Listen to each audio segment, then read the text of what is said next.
Autre point de l'actualité, le rapporteur spécial de l'ONU sur les droits de l'homme et des personnes déplacées a eu une séance de travail ce lundi avec le ministre des droits de l'homme et des libertés publiques. Le rapporteur spécial de l'ONU a également rencontré le ministre des ex-combattants et des victimes de guerre. Ces différentes rencontres ont essentiellement porté sur les questions des droits de l'homme en Côte d'Ivoire. Le point avec Hugues Herviblé.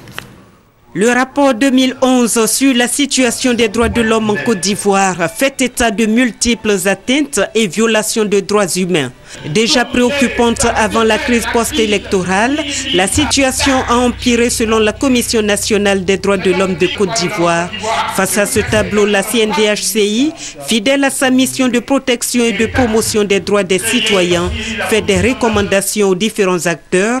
À l'État de Côte d'Ivoire, la prise de mesures administratives et législatives tendant à apporter des corrections à l'ensemble des textes nationaux discriminatoires et qui portent atteinte aux droits de l'homme, la poursuite du processus de réconciliation nationale en lien impliquant la CNDHCI. Le ministre des droits de l'homme et des libertés publiques s'est félicité du contenu du rapport. Ce quatrième rapport indique bien la nécessité qu'il y a pour l'État de Côte d'Ivoire de continuer à œuvrer dans le sens de la promotion et de la défense des droits de l'homme. C'est pourquoi le gouvernement est déjà en chantier pour proposer à la représentation nationale un texte qui sera à n'en point douter conforme au principe de Paris, comme vous l'avez souhaité.